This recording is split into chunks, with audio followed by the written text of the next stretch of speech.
Hello and welcome to A Star to Steer Her By, episode 201. Whoa! I'm Chris, and joining me today are... Ames. Caitlin. And... Jakey! Every time he goes last. Every time he goes last, he's punchy. Well, this week we have finally made it to that sneaky two-parter we've been talking about for a while now. In Purgatory Shadow and By Inferno's Light.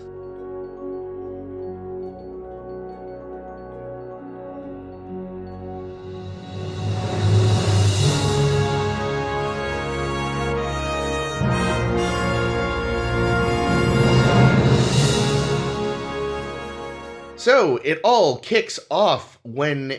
Well, it actually kicks off with some banter between the constable and Kira, which is her just still being so oblivious. But then it's interrupted by weird Cardassian transmissions. Bajoran intelligence is working on it, people on the station are working on it, but then someone's like, let's just ask Garak. And Garak is all like, doot, it's nothing. And then he's like, well, pops down, he's having lunch with Julian, or is it Julian? I like it. Hey. And Zial, and he's like, well, I'm gonna go off and be a tailor, doot. And then he goes to doot steal a runabout, but then there's Julian, who's all like, what are you up to, Garak? And Garak's like, all right, you got me. Well done. And he says that the signal, which he claimed was just an old planetary survey, was in fact a distress signal from his old mentor, Anabrantane. He's alive! He's alive somewhere in the Gamma Quadrant. So Bashir takes Garak to Sisko, and Sisko's like, I don't know about this. And Garak's like, we must understand. It's not just Tane who could be there. There could be Romulans, and there could be any number of missing Starfleet peoples. And Sisko's like, fuck, he's got a point. So he sends Garak and, of all people, Worf to go investigate what's going on. So they go investigating. Worf is like, we are getting too close to Dominion space. I was told not to take unnecessary risks. And Garak is like, look, haven't you ever watched Star Trek? We'll go hide in this nebula here, because sensors don't work and shields don't work. They're a wonderful magical MacGuffin. And Worf is like, ugh, fine, because you brought up honor or something. And they go in, and holy shit, the biggest Dominion fleet we have yet seen is just chilling in that nebula. Some Jem'Hadar beam aboard. Garak is like, well, I'm gonna die, I better quip, and then he gets punched in the face. He's a great prisoner. He really is. He wakes up in an internment camp with Worf, where they're like, welcome, you're gonna be here probably for the rest of your lives. Feel free to walk about, but, there's no air outside the air shield, so repente, but without mining. And they're all hanging out, and very quickly they see, Martok is there, and he's been forced into Jem'Hadar Fight Club. He's also alive! Yes, he's also alive. They kept the original alive even after his doppelganger was kerploded. So well, they like the actor that much, so they were like, let's keep you around. Yeah. But only for one more episode. So they So Caitlin thinks. Yes. Oh, really? Oh, shit. So they head back to their cell, thank you. Jesus. Their cell, and they're chilling, and they're talking, and then Dora's like, oh, good, our friend is here, and oh, fuck, it's Julian! Julian in the pre-First Contact uniform, and Worf and Garak are both like, oh, fuck. And as always, don't go to conferences! Because it turns out Julian was at a Burns conference. Burning Man? He was at Burning Man? He was at Burning Man. I think that's really what it was, because who has a whole conference just about burn injuries? Like, that's a subset of a larger conference. Anyway. I don't know. There's probably... No, I believe it. There's probably lots of burn specialists. In the 24th century? Anyway. Yeah, but there's also lots of new ways to get burned on different acids and stuff. True. So, yeah, Julian was snatched from his sleep. Martok had been on a hunting expedition. So anyway, we now know that Julian on DS9 has in fact been a changeling for over a month now. We'll discuss that later. Yes. I have thoughts. And, Anabrantane is there, and him and Garak talk a bit, and Tane's like, you've done fucked up, and Garak's like, Jesus Christ. But also Anabrantane is dying because his ticker's giving out. So meanwhile, I remember what happens on the station later. There's a lot that goes up in these episodes. Yeah, so on the station, Have they gotten wind Ducat's yet? being a dick. Right, yes, Ducat has shown up. I forgot about that. Yes, I forgot he showed up before Garak left to be all, what are you doing talking to my daughter, and threatens to kill him, and Garak's all like, she'll never forgive you. And he's there to be like, oh, yes, here to get my ship repaired, and yada yada. Try to convince Ziyal to leave. Yeah, gets all pissed off at Kira, like, you let her become friends with Garak to make me angry. And she's like, that is the stupidest thing I've ever heard. But P.S., I'm not her fucking babysitter. She's an adult. Yeah, well, Yeah, so eventually, they realize that Dominion shenanigans are afoot. Shenanigans, sorry. That, there's potentially yeah, right, because Worf does manage to get a distress signal out, and listening posts start going down to the Gamma Quadrant, so they realize, oh shit, the Dominion is probably mounting an attack. And they jump immediately to Aim's favorite plan. Yay! Collapse Destroy Bajor. the wormhole. Oh, that one. The wormhole? The wormhole. And, it might be warm in there, we don't know. Anyway. Ugh, probably, yuck. So they start to, set up, apparently some Trill scientist that Jadzia gets to quip about has come up with a theoretical way to close the wormhole without killing the prophets, probably. Kira's a bit upset by this, but is like, yeah, I guess it's better than Bajor getting steamrolled by the Dominion. Meanwhile, Julian makes weird faces and some sandwiches. Julian. And he eventually sabotages their doohickey so that not only does it not collapse the wormhole, it makes it even stronger and harder to break. It's like, no. Good. And the fleet gets there and stares them down for a second. All they've got is the Defiant, 2 runabouts, and Ducat's busted-ass Klingon bird of prey. And they just stare at them for a minute. It's like, ooh, tense. And they go, see ya! And head towards Cardassia. And they're like, what's going on? And then Ducat's janky asshole ship is like, wait for me! And they're like, Ducat, you can't take them alone. And Ducat's all like, oh, did I not mention? I love and he him. sprouts a 3-foot wide mustache that he so just much. starts twirling the fuck out of. Being like, I've been secretly negotiating with the Dominion. They've put me in charge of Cardassia and we've joined. So, yeah. And then, meanwhile, Anabrin Tain dies, but not until having the scene we kept waiting for Picard and Wesley to have, because, oh shit, Garak is Tain's secret son. Bum bum. Then they set Garak to trying to modify the subspace transmitter Tain had made to contact the runabout to teleport them away. How they knew the runabout was intact, I do not know. We also find out through this that Garak has some pretty bad claustrophobia. Dude, seriously. And he is Very just bad. smack dab in claustrophobic nightmare land. Back on DS9, Gowron and a whole fleet show up, and they reestablish the Khitomer Accords. In the wormhole. Yeah, the wormhole. And, they're all getting ready to get together. They're expecting a massive invasion from the Dominion, because Ducat's called up and been like, I want that station back, Commander. Worf, meanwhile, has taken Martok's place in Jem'Hadar Fight Club, and he is just destroying everyone. And himself. Yeah, he's, there were, he... 4 broken ribs, big fucking deal. Yeah. How many ribs do Klingons have? Oh, God. But, the fact that he is the Catholic Klingon really works in his favor. At some point, even Martok is like, dude, honor is satisfied. Chill. Yield. The Vorta in charge is like, this is weird. And meanwhile, the head, Jem'Hadar, is like, shit, this guy's the best. They finally, break out. They kill a couple of Jem'Hadar with the help of some poor Breen sucker. I know. Loved that guy. I was really hoping he was going to survive so we could find out more about him. Or her. Or them. I don't know how Breen work. They don't have blood. Weird. Yeah, that's true. But yeah, so Garak gets the thing fixed. They all beam out right when the Vorta orders Worf and the head Jem'Hadar shot because Worf won't give up. And the head Jem'Hadar has too much respect for Worf now to kill him. They go back to the Alpha Quadrant and what the hell? Bashir is like, hello, it's me. And they're like, wait, Bashir? And they realize one of their runabouts is gone on a bit of a walkabout and is plummeting towards Bajor's sun with Dr. Soren's star-destroying bomb rebuilt inside, Yeah, which is appropriate because Siddig el-Fadil is Malcolm McDowell's nephew. Nice. They zip in at the last minute with the Defiant by going into warp in a solar system, which is not a great idea. Fling the runabout and Julian away right before the bomb explodes, and all these fake signaling. It basically turns out there was no huge attack coming. It was all a distraction with fake warp signatures, so they could blow up Bajor's son, Bajor, and Deep Space Nine in one fell swoop. Gul Dukat calls in to be like, "Well done, Commander. Next time." I have a beard to stroke and this mustache to stroke. Yeah. Head fin. Yeah. So yeah, I think that's most of the major points. Oh, and a lot of major points in these.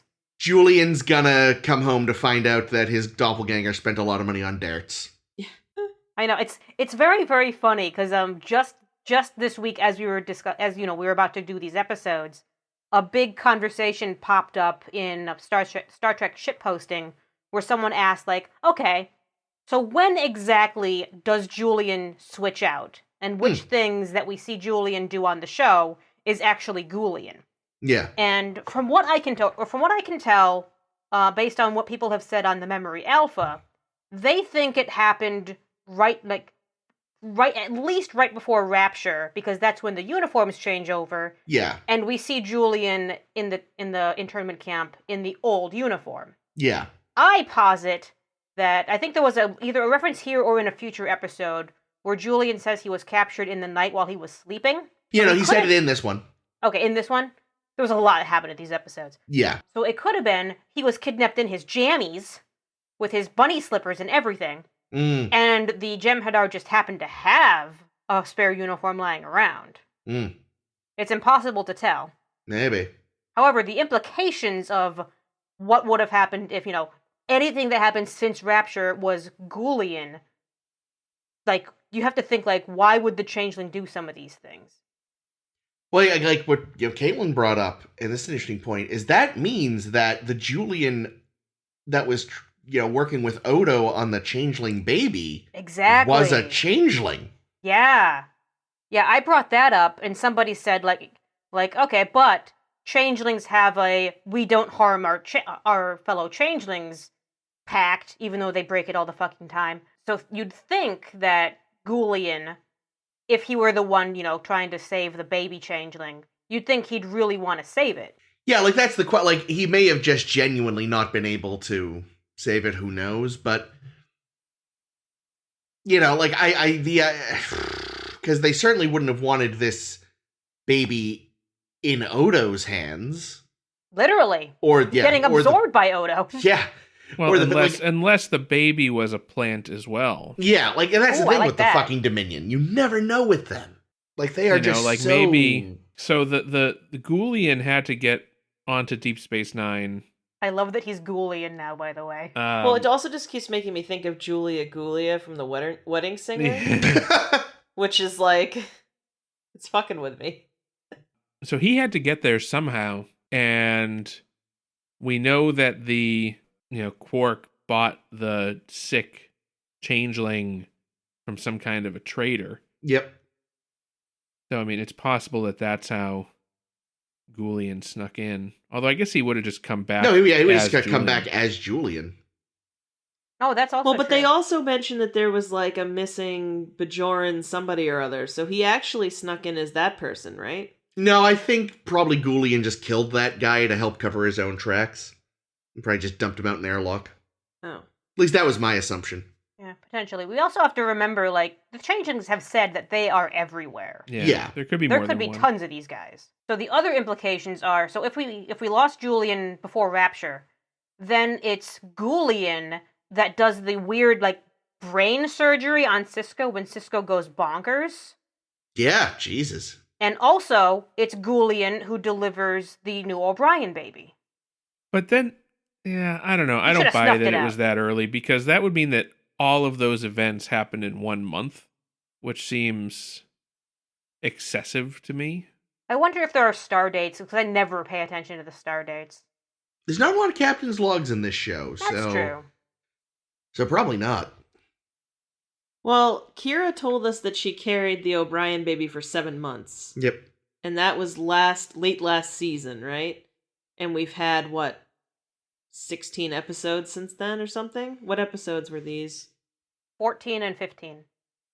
But also, at some point during all that, Cassidy Yates served out her 6-month sentence. Oh my god, we're gonna, triangulate this. Yeah, I'm wild. sure. I wish I had thought to question this. Well, actually, who the fuck am I kidding? We finished watching this 20 minutes ago, so we didn't really have time to... Mhm. But it's an interesting question, and I wonder how much of that we could solve by looking at the dates and information that we have. I'm sure somebody on the internet has if we dig a little. Hmm. But yeah, And no, that's if we trust any of these dates and numbers. So. Yeah. I trust Kira to know how long she was carrying the O'Brien baby. I mean, it's been long enough for Zial's appearance to completely change again. So she must. What is the young molting Cardassians period tend for to molt, it Cardassians? seems. And when their new skin grows in, they just look completely different. Well, the makeup in general was a little weird, and there was definitely a scene where Garak's forehead was too smooth. Yeah, in the beginning, I was like, his makeup looks a little weird this week. Yeah, I thought it was just me, but then Caitlin said it, and we noticed it's that, because, he's got the big ridge and the spoon, but he's normally got some extra, kind of bumps between them. Right. And in the early scene in Sisko's office, those are missing. So he's just got the big ridge and the spoon, but the forehead what the fuck? Yeah, they completely screwed that up. Well, and the other problem was Jadzia's spots were way further out than they usually are. They were going down into her eyebrows, which is not usually the case. Jesus. Yeah, I remember I missed so many points early in the episodes just because I was so distracted by the makeup. I commented to Jake, is it that they're lighting them, they're underlighting them more or something? Because all of a sudden, everyone's under eyes, you can tell are the wrong color. Oh yeah, especially Garak, his were super pink. Yeah, and he had Worf, super human colored eyes. I did notice that too. I think it was just a new makeup person who wasn't good. Yeah, they didn't get his eyelids very well with the that I missed with the gray. Yeah, I didn't see the Worf problems. Ducat as well. Yes, Ducat also looked weird. I said that too, didn't I? Yep. I felt it was something under his nose. There was something to do with it. I don't know. There was a lot of makeup issues, and it had to be pretty bad for me to notice because I'm not. I also wonder though. So you got to consider these episodes between Garak and Worf, but then you also have all the Jem'Hadar, the other Cardassians, the Vorta, a couple of Romulans, Martok. You got that's a lot of fucking makeup. Yeah, they must have taken on extra people. That's probably why. Yeah. Still, you have your main person do the main actors. Yeah, you would think Ducat and Worf and Garak would get special treatment, and the rest of them you would throw to who the fuck ever. Yeah, or maybe they just they had so many to do that even the normal people were just stretched, overworked, and didn't do as tight a job as usual. Especially because now Martok has his new missing eye. Yeah. I was like, didn't he used to have both eyes? And Chris was like, I don't know. And he looked it up. He's like, yeah, he did. I was like, well, it suits him. Looks good. That's because he even mentioned that he got poked out by the Jem'Hadar. Well, he did? I missed okay. He said that, this is so-and-so's handiwork. Well, yeah, because he was there for 2 years, and they were whipping on him the way they were whipping on Worf, I assume. One thing I don't think The actor was joking. The actor was joking, what is it, J.G. Metzler? Said acting with just one eye is very tricky because it means he can't do any of his own stunts anymore because you don't have any depth perception. Oh, bummer. But also when he was doing something, he did it one way in rehearsal and then he put the makeup on, he do it for the show, and he ran straight into a camera. Oh no! Oh gosh. Poor fella. I'm excited though that he's going to be our new special ops whatever on Envoy, on the I ship. guess. I'm excited to see more of Martok. Yeah, he's a great character. I'm really looking forward to some of the stuff we have with him. One thing that I think I've noticed before, but I don't know that I've ever mentioned, is that Michael Dorn really does just have the best expression for the face he makes when Worf gets to go full bloodlust. It's just this little gleam in his eye of just sheer yeah. And he's so good at that. And, it's not overdone, which is nice. Like, there's just a bit of a smirk. The eyes just shift a little bit. Like, it's so subtle, yet so impactful. And it's just, I don't think I've ever mentioned just how good it is. I mean, he's horny for murder. He is. It's also very different this episode, because normally we see literally anybody, Troy, can throw Worf across a room and beat the crap out of him. And in these episodes, he beats up 50 fucking Jem'Hadar. I don't think Troy can do that normally. I do. I think she can do that when she's, possessed of an alien creature. Okay, I think Marina Sirtis could. Oh, okay, fair. But yeah, there's no one there this time until towards the end, like, trying to stop him for once, It's like, no, cut loose, go for it, man. And he's like, yes! He enjoyed this vacation more than his trip to Ryza. He really did. Ooh, he should do this all the time. Well, but I mean, also, like, the injuries were probably roughly the same, right? Because he and Jadzia usually have some broken ribs and lacerations, so really, true. This is just enforcing his weird rage boner.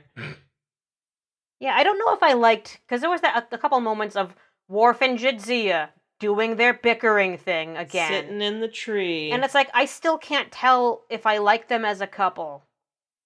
I did like his reaction, though, to her borrowing his Klingon operas. Yeah, I have a feeling Klingon operas is a little, It's porn? It's just a euphemism. Like, the way he looked at her and the way she looked at him when she took them is like, yeah, no, that's just like some real nasty shit. Well, no, because it's just that she has a tendency to misplace things, and he doesn't have any digital backups because that's not a thing in Star Trek. But it's still porn. Didn't I make a porn joke about them as well? I made a porn joke about something. No, I think that was that Christmas movie we were watching. No, that was yesterday. Yeah, I know. Was there one too? I don't know. I swear, I'm always making porn jokes. I feel like I made one about something. But maybe not. I don't know. No, it's funny. I have back-to-back notes in my notes this week that's like, not sure if I like Worf Jadzia, ... I'm not sure what I think about Garak Zial. Oh, yeah, no, I'm not into that. Not into it, no. I do appreciate that he also is a little reluctant, since, again, age gap. Well, is it the age gap, or is it that she's Dukat's daughter? Yeah, that's probably the bigger Oh, for issue. me, it's the age gap. Yeah, I was gonna say, I don't whatever think... his motivation is, I'm just glad we align and, like, did you...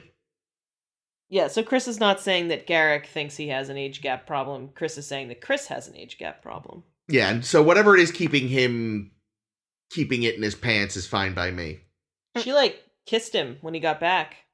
That's true. Yeah. Didn't get makeup on her mouth either, so good. I say it wasn't quite on his mouth. It was just the side of his mouth. Not quite, less than kin and more than kind. Yeah, No, I mean, more than I don't kin and know. less I don't than know about kind? them Either way. as a couple, but I don't know. The age gap seems strange, but then again, I just go back to we don't really know how old Garak is. No, I know. Well, and now we know that he's Tane's kid. Yeah. And I would guess that Tane and... I feel like Tane is probably the oldest, and then Dukat is slightly younger than him, and then Garak is somewhere underneath him as well. Yeah. Except there have been things to suggest that Garak and Dukat are contemporaries. Well, I mean, listen, whatever. Fuck his dad. Who cares? Yeah, we don't know what their lifespans are. Yeah. We don't know how old any of them really are. I'm still not sure, even though it's a very, very beautiful scene, the deathbed scene with Tane and Garak. It's a gorgeous scene. It is. I was not sure I really agree that making them related was necessary. I think it's the one thing that can maybe retroactively make some of Garak's crazier decisions with regards to Tane make sense. Yeah. If it's like, I just want this bastard to acknowledge that he's my father already. No, that Garak is the bastard. Yes. Yeah, or All right, why just wanted to- Garak was full on prepared to go gemicide the whole founders. Yeah. When he went to go ask, is Tane still alive? I have to go find out. And in Broken Link, one of the Yeah, where founders she says, was all... No, he dead. Sorry, Garak. He's like, Yeah. I will kill all of you! Well, there was also just it kind of explains why he even did what he did with Odo when they were, going to take out the Great Lake. Oh. Because it was, we were all pissed off and being like, Jesus Christ, Garak tortured Odo, who's, kind of his friend Lee. Yeah. And he only did it to get in good with the Cardassians again. But now if it makes more sense that he was also like having this deep-seated need to win his father's affections, I think that makes those scenes a little more. Yeah. Yeah, and it adds nepotism into the Obsidian Order, which I think makes sense. Yeah, oh yeah. Definitely. So, question then. Has Star Trek now introduced a worse father than Worf? Ooh. I mean, Aubrey Tain technically spent more time with his son, but didn't acknowledge he was his son. Well, I will say this. He held his slightly less than 5-year-old son's hand, and I think Worf would never do that. Yeah. True. So I think Worf is Perfect. still the worst. That's Perfect. true. Yeah, I mean, he took. Plus, he taught him a fucking trade. He didn't I guess he shipped him off, but he at least still he taught him, how to spy and garden and tailor. Yeah. And exiled him. What do you but he think didn't kill Worf him. did? Worf fucking exiled his kid to Earth. He was like, go hang out Not with my just to fucking Earth, but to lame mom Russia. and dad. Like, And then go to shitty-ass Klingon military school, you little bitch. Look, Just saying, Worf's the worst. at least I'm willing to bet on its worst day, Russia's a better place to live for Alexander than Kronos. They don't live in Russia. They're from Delaware or something, aren't they? What? the No, I don't know. Roshenkos? I don't know. Delaware. No. I don't know where they're from. I'd definitely rather live on Kronos than Delaware. That's Yikes. fair. Sorry to our Delaware. No, they're like in All icy three of them. Siberia. Say that again, Jake? So they're like in icy Siberia. Oh. But yeah, so I the thing I No, really there's like... no more ice in Siberia by then. Sorry, Ames. Yikes. Go ahead, hun. Sorry. Yeah, so we have the beautiful deathbed thing between Tain and Garak, which originally was just going to be Tain saying, "You're my son," or whatever, and basically, that would have been it. But then they decided, no, let's make it this kind of backhanded admitting that you're his son. Yeah. In a way that is very fitting of the characters, because they're both duplicitous. Oh, yeah. And that was a nice little story, and they made a great moment out of it. And he let Julian be there for it, which proves how strong their love is. And yet Garak didn't realize that it was Julian on the station. Unless Yeah, he knew all along. It wasn't that sweet. He was like, nope, no one's here with me. So, I mean, it was nice that he let him stay, but he also called him nothing. Well, It's a regular all I want for Christmas is you. Well, it no, seems 'cause- sweet, but actually it's like, you ain't shit. But 'Cause you if are you- all I want for Christmas. If he told him Julian was there, he would have made him make Julian leave. I know, I was just kidding. And I'm trying to be Also, funny. and I'm the just not Breen doing a was great job napping of it. nearby too. Oh, yeah. Man, That's why the Breen had to die. Chekhov's Breen. I know. Hmm. All episode long, I'm like, the Breen hasn't done anything. And I really want to see the Breen do something. And then suddenly the Breen did something and then died immediately. It's like, Save oh, the no. fucking It did day. was died. Oh, yeah, that too. Like, really, he was the one, they were the one, just stood up, gun, blammo, you're like, fuck, yes, go Breen, because the whole time you're like, okay, they're gonna do something with this Breen, but I don't know which way they're gonna go with it. Listen, the Breen has no blood. Just I leave thought it. he was going to be a changeling for a while. Yeah, I mean, that was, Or like a spy of some Yeah. kind. Like Just he a- was planted there. Yeah, that's it. That's just it. a fucking, not even just a robot with a recording device built in. Yeah, the fact that they let the prisoners just kind of do their own thing Yeah. without any kind of real supervision most of the time. Well, where else are they supposed to go? I mean, well, they're gonna sneak into the walls and find well. technology to mess with. Yeah. Well, Yeah, they're and then gonna... Bashir gets to be a badass when they're like, what is this prying device? And he's like, oh, could be a self-stealing symbol or this other thing, or it could just go up my ass. What do I know? Why can't it be all three? I joked that he should have said, like, oh, I see, I'm building a record player. 'Cause it kind of looks like a tone arm. Ah. I mean, also, though, it was found under Tane's bed, so you could just be like, I don't fucking know. That weirdo Tane had it. And he's dead. I don't know what Cardassians are into. Garak's like, yes, yeah, you he fucking does. do. Yeah. I did Well, wake enjoy... a horn. Jesus. I did enjoy when, they called all the prisoners together. She'd be like, well, Cardassians, you're all free to go. Except you, Garak, because guess what? We know that they fucking don't like you, bud. Gul Dukat's in charge. That should have been one of Gul Dukat's great victories, and even that was stolen from him. Ha. What, keeping Garak in a fucking prison forever? Yep. Well, they were going to kill him at some point. Yeah. That's true. That's when they were looking for him in the room. They were doing it till he was going to be executed. Yep, Dukat was like, fucking kill him.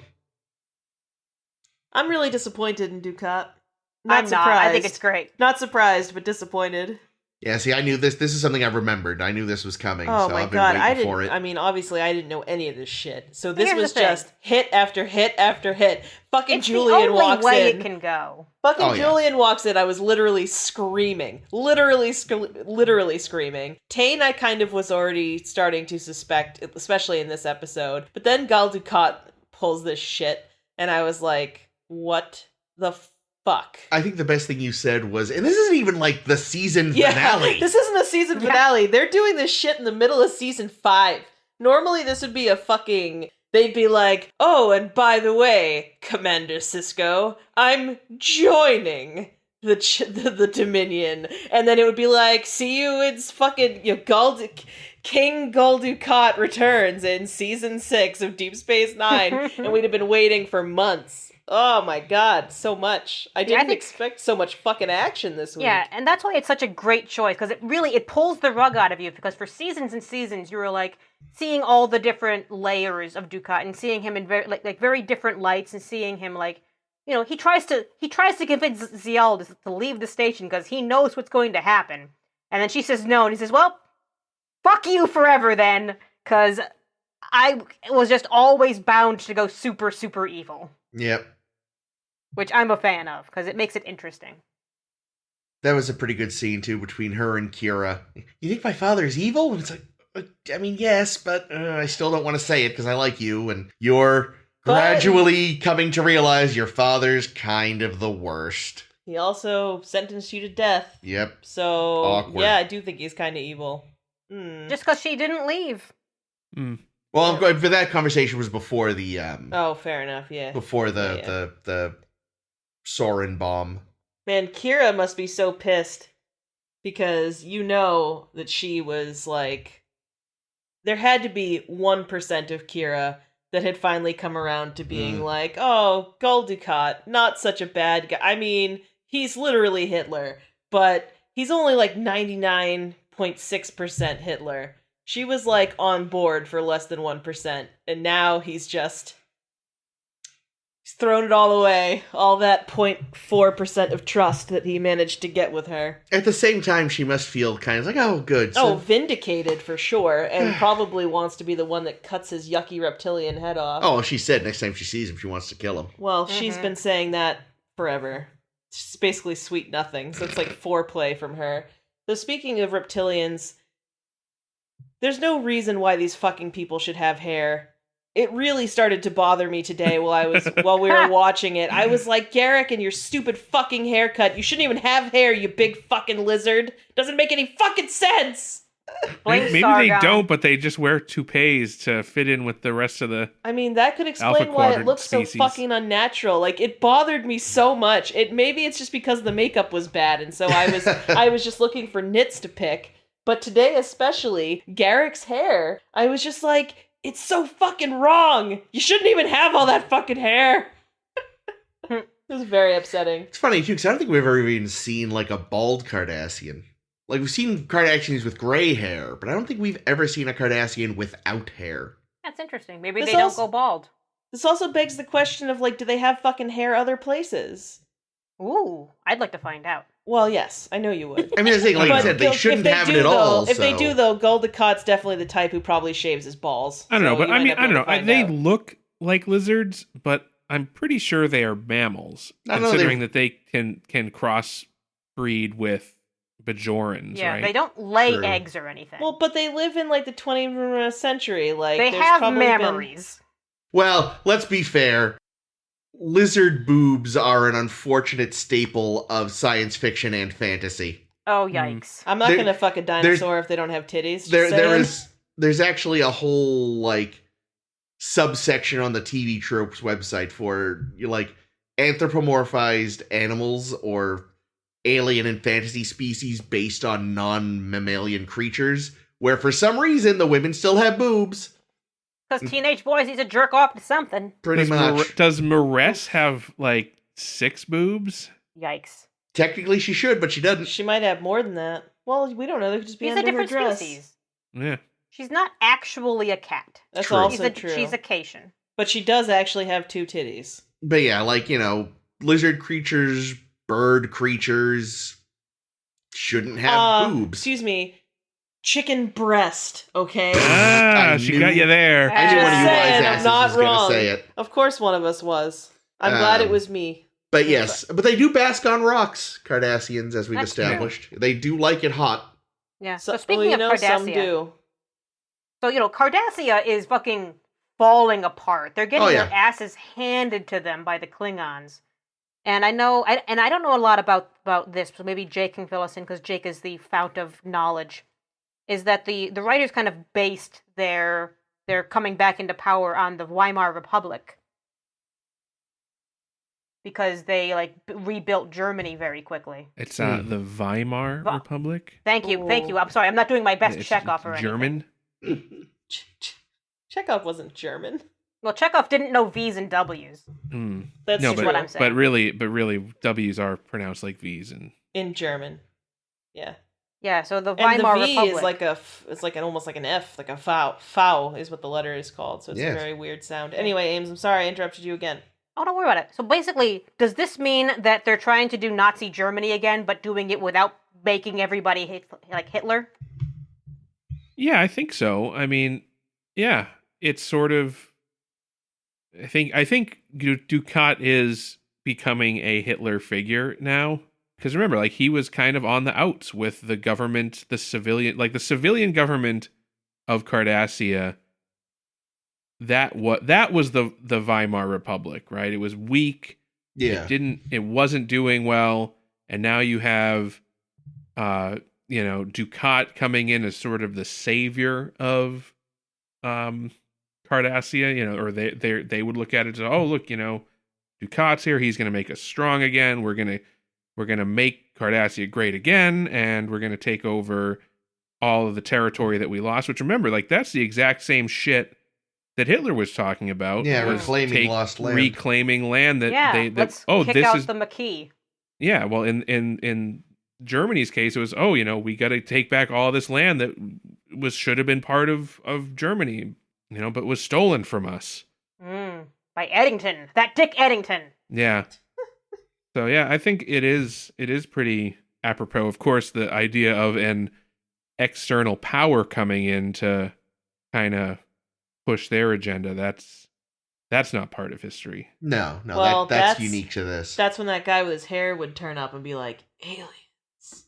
That's right. maybe Hitler Yes. did have some aliens. Oh, is there some fiction about that? How one of the reasons Hitler was able to consolidate power so quickly was because of aliens? I don't know, Ooh. but if there isn't, you should write it. I mean, I don't want to mean, write it. I don't want to write anything Patterns about of Hitler, Force. but No, guys, it wasn't aliens. It is because he had the Lance of Longinus. Duh. I Ah. don't want what to hear that about is. his lance. Yeah. Speaking of one ball, Harry, Hitler only had one ball. No, but speaking of Eddington and the Maquis, this whole idea originally came out of right now in real life in Deep Space Nine land, Eddington has been captured. He's in a brig somewhere, rotting away, and the writers wanted to do a big Great Escape allegory, in which Eddington escapes, and they weren't sure if they could do that because they didn't know if audiences actually liked Eddington or not. The answer is they don't. I love Eddington. I've become a big Eddington fan all of a sudden. I don't know how I feel about him yet, but he's definitely fascinating. Yeah, he's a lot of fun, I feel. So they cut that and basically turned it into, let's do some kind of other prison escape and just kind of build around that and just keep throwing all these ideas at this episode. But speaking of Eddington, if Sisko had just waited a few weeks in his Javert thing, sounds like the Cardassians / Dominion would have just taken care of that problem for him. Hey. It definitely sounds like the Maquis are about to get their asses wiped. Ugh. They don't have toilet paper in the Badlands. That's actually what Cassidy was bringing to them. Well done. So, and Jake, don't tell me because I've forgotten. I don't remember if we see Eddington again. I don't remember if he survives Deep Space Nine. But if he does, then, since it seems like lately everyone and their mother is like, let's bring back this person and that person and that person and that person into one of the new Trek series. I'm just saying, Ken Marshall's still alive. He could show up in Picard or whatever. I'd there be you down. go. Maybe he's come the to one think of that, it, like that maybe would he set off the burn. We don't know. Could be. I'll probably say this in the future, but come to think of it, I think Eddington would have made a better choice for Voyager than Tom Paris, because it's basically the same idea. No, the problem, of course, that Voyager's already started at this point. Oh yeah, that's right. I forgot. Yeah, we're Eddington, by the by, I assume ages ago you had said there is a character on DS9 who fills like sort of a similar role. I assume that was Eddington you were talking about. About what? About like, Ro, if we had Ro. Like Ro ever gets she started. could have kind of ended up having Eddington's storyline. Probably. I don't remember the context of saying that, but probably. Yeah, we were talking about if she had been on, because they offered her the role of first officer. Oh, right. And you were saying there's someone on DS9 who ends up having a similar kind of ends up defecting sort of thing, and oh yeah, it could have been definitely. So yeah, I had assumed at the time you meant Eddington, but I couldn't say it because we weren't here yet. Yeah, I also think there's other places Ro could have fit in Yeah. Star Trek. Yeah, but I remember you specifically saying that, and I was like, oh, I bet he means the Krull fella, because at the time I'd forgotten his name. Good old Eddington. What Eddie. a piece of shit. Eddie, as we call him. Eddie. Yeah, things don't look too good for the Maquis, though, that's for certain. Yeah, Oh, and it's yikes. not, the militant Maquis is one thing, but it's really all those civilians that are going to just get totally fucked. Yeah, no, they're in trouble. Yeah, and so because of the efforts of Julian, we can never do Ames's plan now. He's shit. strengthened the Yeah. wormhole. I know. The thing is, I was very conflicted when they were like, let's destroy the wormhole, because otherwise the Jem'Hadar will come and fuck up Bajor. I'm like, oh, but I like both those ideas. Damn it. Can we let some of the Jem'Hadar through, then blow up the wormhole? But they were gonna destroy Bajor. They were if going to Julian- commit, just genocide. So Yeah. much genocide. What is Although stopping I- any other... Sorry about this. Sorry. What is stopping them from just getting another bomb and trying again? Nothing. I think it was a one-shot thing. Because Sure. also, I don't think it would have worked. I think it would have destroyed Bajor, but I think that would have just fueled. I don't see the strategic benefit of destroying Bajor for the It would Dominion. also destroy Deep Space Nine?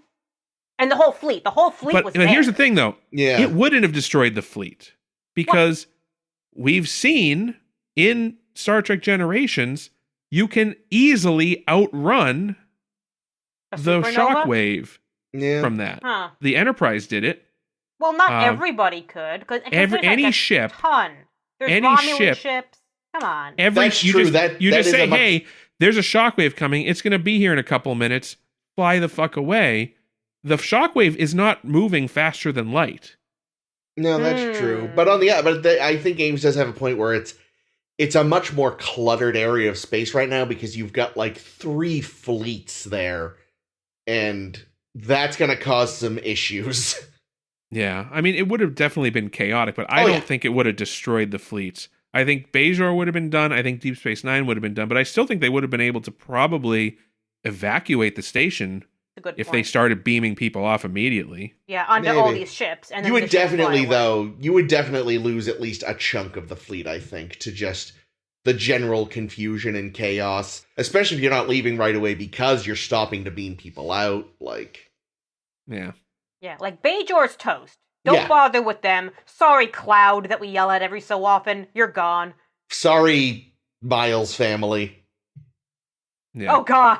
They went to Bajor because Oh, it was no. safer.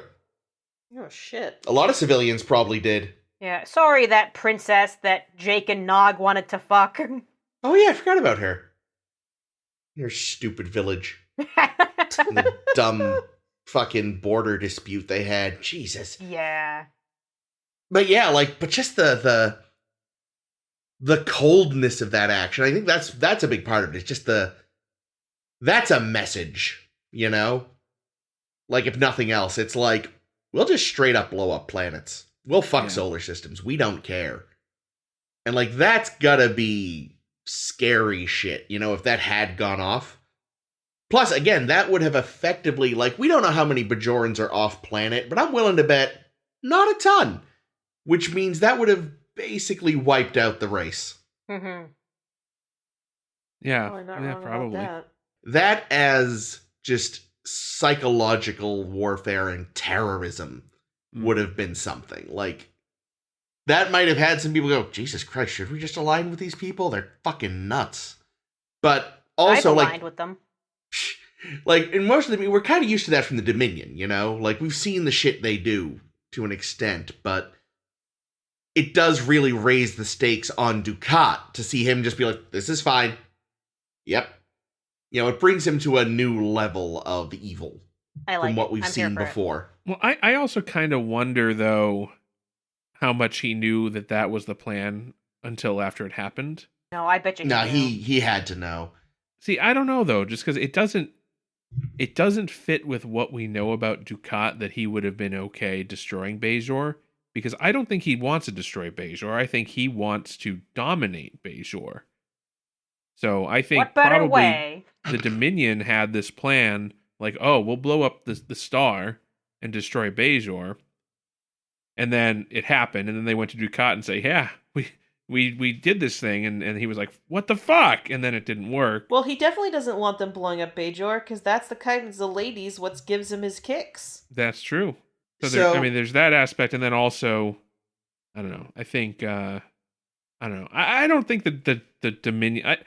I don't even think Julian knew what the fuck he was doing, because what it would have happened at the beginning if Sisko was like, okay, yeah, Garak, you and Julian go find Tane. Then he would have been off the station. Then he could just go fly into the sun. He would have been with Garak. So? Julian doesn't care about Garak. True. I mean, what I mean is he wouldn't have been on Deep Space Nine when it was time to go blow up the sun. When it came to it, would have just killed Garak. Come back, said, we were attacked by the Jem'Hadar. I couldn't save him. Sad. And then been on the station for what he needed to do. Oh, maybe. Because I think he even offered to go along. I think he wanted to, because he wanted to keep this from happening. Julian plays a lot of really great hands, because he's the first. He'd be great at a game of Mafia. Oh, yeah. Because he's the first one when they're like, oh my god, what the fuck's been happening with this wormhole device? That I think they said Lenara Khan was one of the people who built it, who was Dax's old wife. Ah. But he's the first one that says, well, clearly there's a changeling among us. And it's like, damn, because I happen to know, you realize at the time, I know you are the changeling. Yeah. And the fact that you're the one bringing this up means you are playing this hand and just going for it. Well, and once we knew it was him and he kept doing stuff like that, I joked to Chris, I was like, man, if Columbo was on board this ship, he would have known who did it immediately. Because Columbo always knows that the people that are too helpful are usually the person what did the murder. It's called, in legal circles, that's known as the doctrine of whomever smelt it, dealt it. Which, again, it actually is a real thing, though. That's a real thing, not smelling it and delling it, but people, sometimes, criminals will be overly helpful. Oh, man, did you ever see, there's a video on YouTube of it. There was a missing woman, and they were interviewing this guy who was her friend, and, they're doing this interview, and he's talking about how, oh yeah, I was talking to the police, and I've been doing the search, I've been hanging up posters, going door to door, trying to find her. And then he's Was being she in his basement? well, and then they're like, well, what do you think about the body that they found in the dumpster? And he's like, body? And then he just like has this breakdown, and it kind of looks like he's breaking down because he like, oh my God, my friend is dead. And then you find out that no, he was her stalker and killer. Ugh. And it's really horrible. Yikes. Yeah, I'm actually, I was listening to a podcast the other day about a disappearance and a murder. Well, they think it's just a disappearance at first. They hope it's not a murder, but... And, again, like, a lot of people, like, so many people get involved in the search, but there's this one sheriff's deputy who's particularly, into it, doing all this extra work and this and that, and guess who done it? Mm-hmm. Oops. Whoopsie. So, yeah, Julian, though. Yeah. So was he banging Garak? Oh, yeah. He Okay. had to keep up the facade Good. that he was Julian. He made a great Bashir. Yeah. So, was he supposed to be a kamikaze, or do you think the Defiant showing up just prevented his rescue from getting in? Unclear. I couldn't tell. Yeah, I'm guessing that they would have somehow beamed him off at the last Yeah, minute, because maybe. I don't see Founders as being kamikaze types. Yeah. I mean, there was also the poor 3 people that he had to kill. Yeah. That's true, on because that now they show. are super dead. I thought he just knocked them out for a second. I was like, oh, he just knocked them out, right? Oh, no, they've... He knocked him out and then flew them into a sun. Yeah. They weren't getting Ouch. out of there alive. Whoops. I have a great note. That's when we learn that the array has been sabotaged. My first note is Eddington! Old Eddington. It's always At it Eddington. again. Another present from Eddington. Man, though, I gotta say, I gotta hand it to the actor that they got to play Changeling Julian, because he really, really pulled off. I mean, Son of a bitch. he looked exactly like him, and Seriously, had the did voice Alexander, and everything. does he have a twin, maybe? Nah. Oh, Uncanny. that's possible. I do love the idea like that Michael J. Fox in Back to the Future. Yeah. I do love the idea that Julian went in to sabotage the array and was like, what the hell? Someone already XOXO Eddington. Yeah. Fabulous. We But also yes, eventually get the message from Worf saying, something is impending, all this thing. Yeah. And my joke was, Worf's message is just, damn it, Garak, over and over again. Yeah. Changing topics. One thing that we do get to see, and I'm a big fan of this, because the Na'vi Visitor is awesome, is that we get to see, she's still got a bit of baby weight on her. Yes. Or weight from the baby. I don't know if that's the same thing. Yeah, it because is. the Na'vi Visitor specified just show me with some extra fat on, because I'm not going to lose it right away, and I don't want to. So you're going to get me a little bigger for a while. And also, get fucked, stop fucking trying to, police my body, sons of bitches. Yeah, I just created perpetuate life. Once you give birth, you go back to your original weight. Oh, God.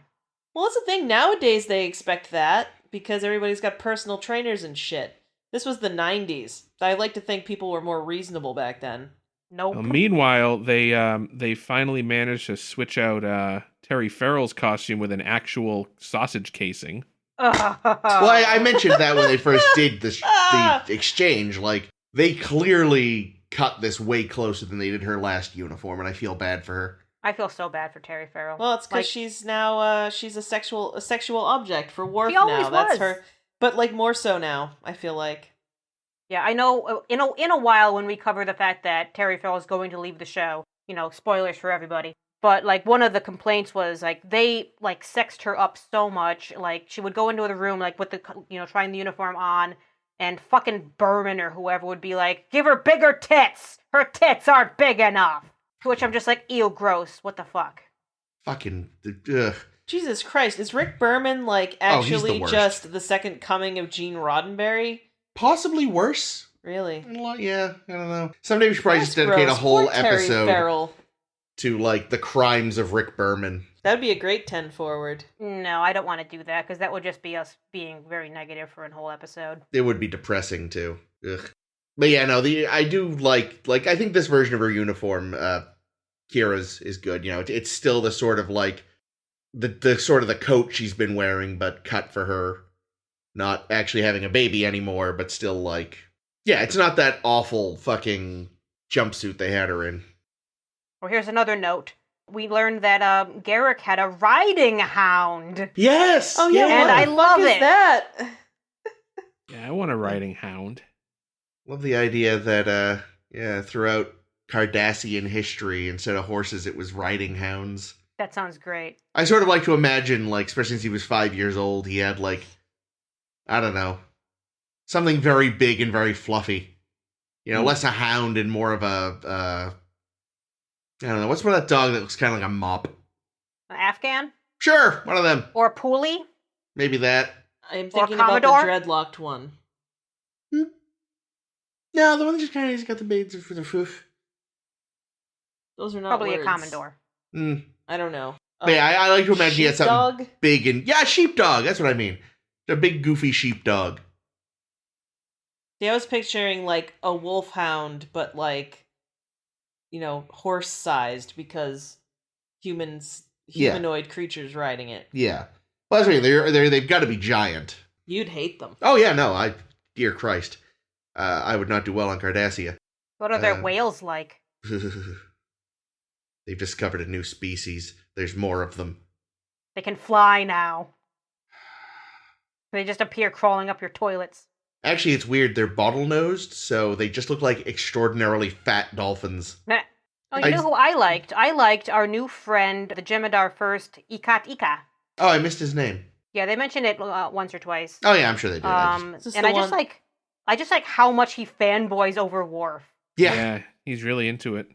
Well, at first, he's just... I mean, in general, we know the Jem'Hadar are always excited to meet a Klingon. Yeah. But yeah, and it's like, no, you haven't just met a Klingon friend. You've met the Catholic Klingon. Met the Klingon.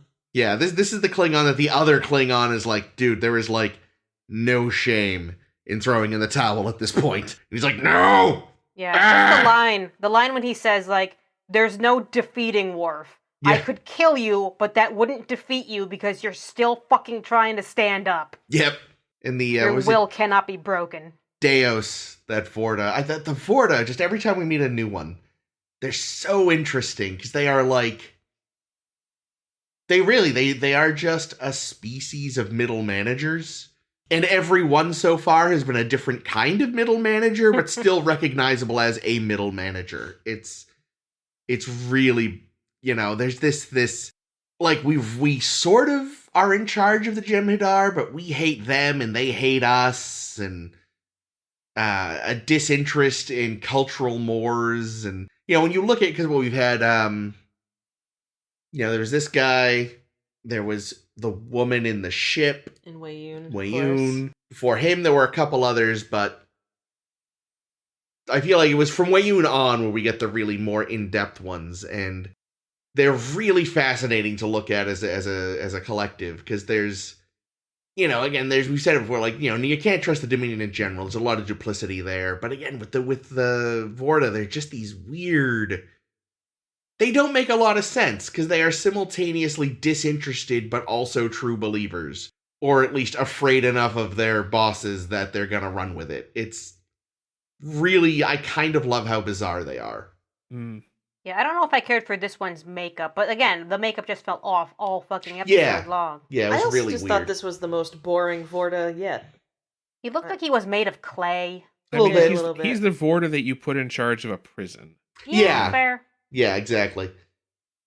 And the Go ahead. the casualness with which he orders the executions, though, is very on brand. Yeah, that's fair. Yeah, one more mention of the makeup, and I don't know if this has been consistent or if this is specific to this character, but I noticed that Zial doesn't have a chest spoon, like other Cardassian women we've seen, and I wonder if it's because she's a half-breed. Did In we this talk about this episode- before? I don't know. Zial's chest? Yeah, because I feel like we talked about chest spoons at least once before, but maybe it wasn't hers. Well, I think it was because we saw remember- a Cardassian woman and we were like, oh, she has a chest that might spoon. be it, yeah. Well, keep in mind that, you know, she's molted again, so... That's true. Yeah, So, that's I mean, true. she's barely got a head spoon, though. Hers Yeah. is very, very subtle. Yeah, and her makeup is all of a sudden, like, Bajoran colored instead of Cardassian Yeah, I was colored, noticing and- that, too. She's, like, very human-colored. Oh, yeah, she was grayer previously, wasn't she? Mm. It's all that Yeah. molting. Or maybe it's because she's been out of the sun. I have a weird quote from Ira Stephen Bear. I don't have the full quote because my book is downstairs, but basically he said, like, we have a new actress portraying Zial this episode, and it's because Ira Stephen Bear, like, was such a big fan, saying, "Oh man, I wish we had done this every time we saw Zial, just because it's something that I think you got to play with, because it's something in the medium, because I saw a bunch of Bond, and they were always different people, right?" And I'm like, yeah, but this is a sci-fi show. It doesn't make as much sense. Yeah, it's a television series, not a decades-spanning film franchise. I know, yeah. I wasn't a fan. Yeah, and I also got the impression that with Bond, like, it was acknowledged that it was, or maybe not acknowledged, but it was understood that it was a different guy. Yeah, they've never canonically acknowledged the it's a code name thing before, but I think generally that's just what everyone accepts. Yeah. Either that or there's not continuity between the Bonds. Like, that's the other possibility. The only thing, there is some attempts at continuity in the early films, which makes it kind of weird. Mistake. No, I wasn't going to get into it beyond that. But at the same time, either way, no matter what your explanation is, this is literally the same person. Mm-hmm. Yeah. There's no canonical way to explain an actor change. Zial is a code name. Yes. Other that would than, make sense for Cardassians. You could kind of take the molting. I was joking, but you could say, okay, maybe their appearance does change drastically, because there are species that have, like, different forms throughout their life cycle. Yeah. So you could say something like that. She's out of her pupa phase. You justify keeping the same actors for Garak and Dukat by saying it's just the younger ones. Yeah. After a while, their body finalizes. Yeah. Once they reach maturity, they stay the same. She's just going through the normal, puberty type shit. Maybe she just has late puberty. I've heard of people having a puberty growth spurt in fucking college. Yeah. So it does happen sometimes. I still don't have pubes. Gross. Now I'm just, because we never really talked about it before, but just all this talk of it, like, I really hope when Cardassians molt, it's less like our lizards, where, like, just one day they just kind of slough off a whole thing of skin at once, because that's nasty. And more like they just kind of flake over the course of a few weeks. Oh, like the Skrians. Yeah, the Skrians. The great farmers. The flaking woman. God, the flaky people, yeah. That makeup was nasty. Yeah, I don't know. I think flaking's horrible, because then you just have flakes everywhere. Yeah, I don't know. I like the idea of the full body molt. You climb out of your skin. You can save that old skin as like a, raincoat or something. Because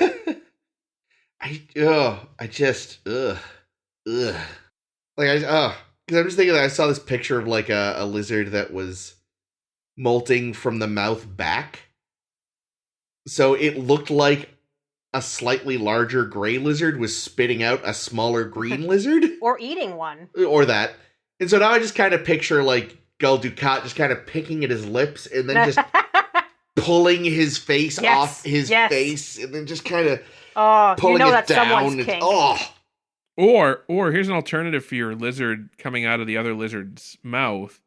It is a green lizard wearing a gray lizard hoodie that looks like himself. Well, that's actually that thing. The caption on the photo was, "This looks like this lizard is wearing a hoodie of himself." There you go.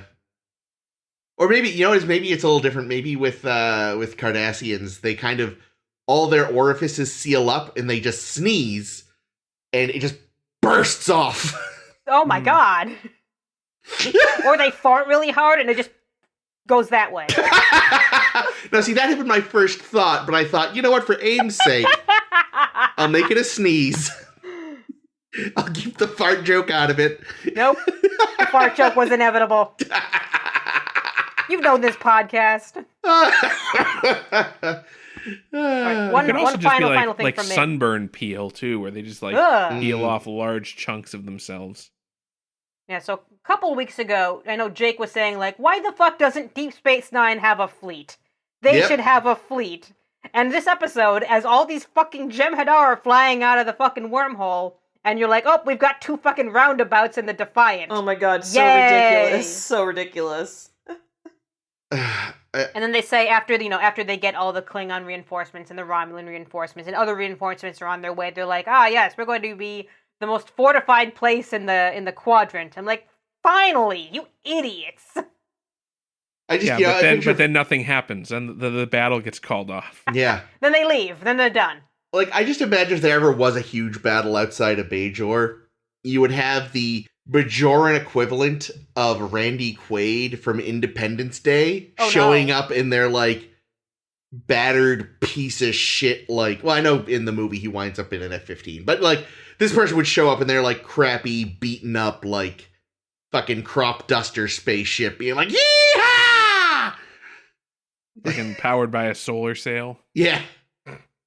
That's what I want to see. Yeah, they have to fly their solar ship to go catch Bashir before he puts the bomb into the sun. Yeah, there we go. Because it's a solar ship, it just keeps going farther away from the sun. No! Dang it! I did like, though, the continuity of the fact that it was a bomb that involved trilithium. Because that was... huh? I missed that. Yeah, it's trilithium and protomatter. Was probably thinking about makeup again or something. Yeah. Because trilithium was such a big part of Soren's bomb, which he used to kerplode the suns in. So, but apparently, in protomatter, as we know, is what you would use to destabilize a planet. Yep. So those flavors combined, that's gonna really explode a sun. That's got a serious kick. Yeah. I'm trying to think of the joke that's like, if at first you don't succeed, try lithium. That's the joke. I guess it is. Wasn't trilithium resin something that was used in the Eddington episode? Wasn't that one of the... That might have been a component of an explosive, yeah. I feel like there was something else where trilithium... Trilithium, basically, whenever it shows up, it's a bad idea. Yeah, don't mess with trilithium. Dilithium good, trilithium bad. Lithium, talk to your doctor. Yeah, exactly. Or Mud's women. Mm. Do they use lithium in Mud's women? Yeah, it was lithium until someone went, you guys know that's a real thing, right? You know it's a real thing. And it's so they just tacked dye on the front to make it a different thing. I was going to say, because lithium is like a heavy-duty antidepressant, but you can also use it for... I think it's also an element, isn't it? Yeah, it's a pretty decent Nirvana song. It's a heavy metal. The thing that sucks about lithium, actually, though, is it can have nasty effects. You can get something called heavy metal poisoning from it. Oh. So lithium is tough. It's tough shit. It's a good grease. I know it can be used as a lubricant.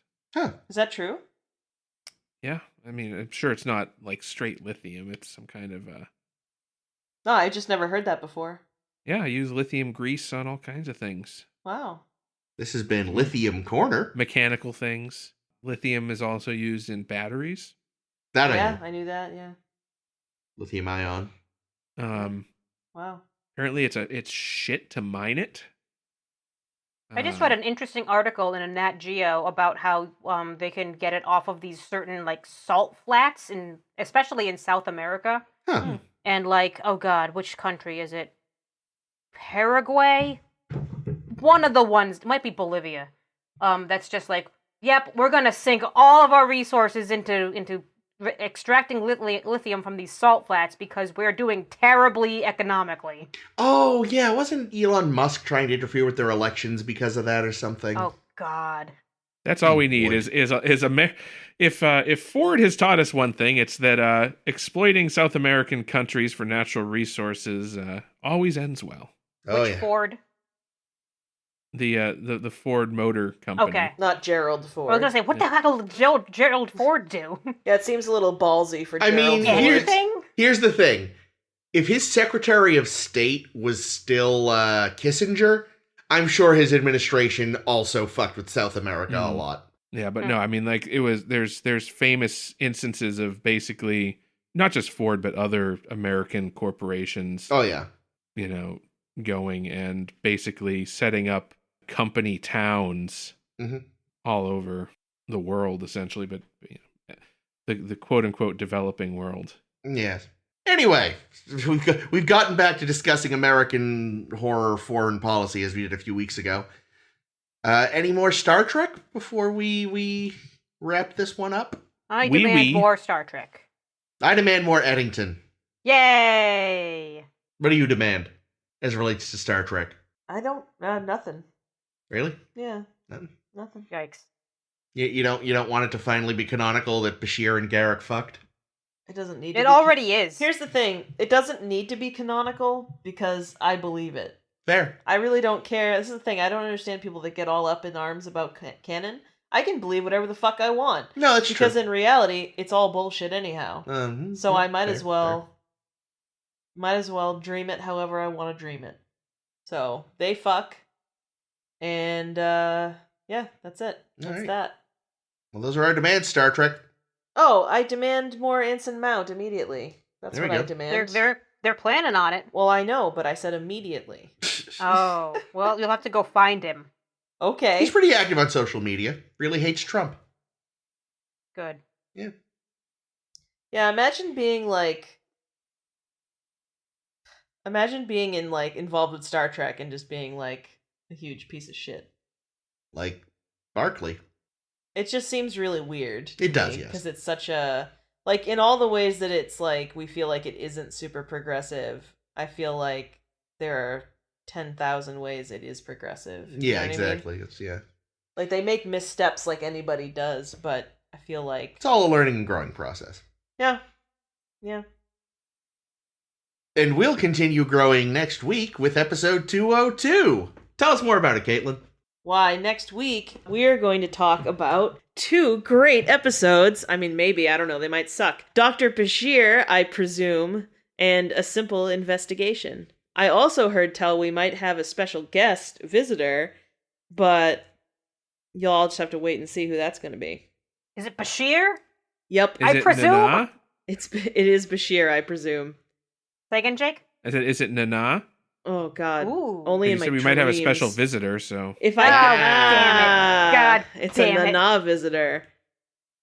Bro, real talk, I would drop dead if Nana visitor even knew that we existed. It would just be instant, I would die. I just love her. Anyway, enough about me being a creep. If you like what you heard and you want to hear more, we have 200 other fucking episodes of Star Treks, plus we have, 13 slightly off topic 10 forwards, but it's still us talking about stuff, and it's usually nerdy stuff. Usually a Star Trek adjacent type situation. But not always, but usually. No, always. Is it always? Name one that isn't. I guess I was just thinking of The Rocketeer, because I couldn't remember how that was related, aside from it being great. Because there's rockets. Well, okay, so I make my point. That's exactly why I thought. But yeah, if you like what you heard and you want to hear those 214 or whatever episodes that we've had prior to this one, we're, you found us this time, so maybe just do that again. But if you want to subscribe, we're on SoundCloud, Stitcher, Spotify, also... maybe not Google Play, maybe YouTube Music. I don't really know. No, I looked it up. It's Google Podcasts. Oh, Google Podcasts. They have a separate app now, and we're on there. Apple Podcasts and Google Podcasts. There you go. Easy to remember. Holy It is. shit. I know. If Psyched. you can download a podcast with it, you can download us. That's right. That's right. Already talked about next week. We talked about where you can find us. Oh, Facebook, if you want to find us in different mediums. We are on Facebook. You can search for A Star to Steer Her By. You can find us as at SSHB Podcast on Twitter and Tumblr. And you can also visit our website at SSHB Podcast. That's, actually, what is that? That's Star Steer Her By. This doesn't even make sense. What did we do? Star Steer Her By podcast.com. To be honest, you're the one that set up the emails. Whoa, so. whoa. Oh Let's not my start God. pointing fingers. SSHB Podcast.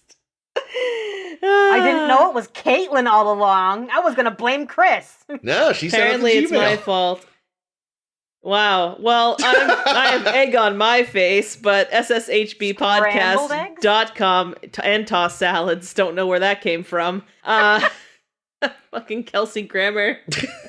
As a side note, we've been watching The Simpsons, and Sideshow Bob shows up to be murderous awfully frequently. It's a lot of Amazing. Kelsey Grammer. Anyway, Fucking Quark was barely in this episode except to whine about how, like, oh, damn it, we missed it. Oh, yeah. Well, anyway, here's hoping that The Vorta are really into sex and gambling and food. Yes. We have no other words from Quark really this week. And actually, that was Zial who tried to help him look at the bright side of war profiteering. Right. So, like they'd allow him to stay on the station. Come on. Yeah, it's true.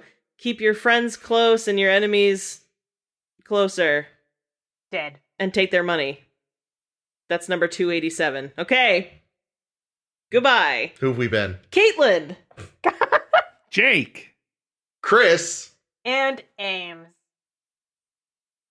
And I call it the Aristocrats. Hey. Perfect. Nailed the landing.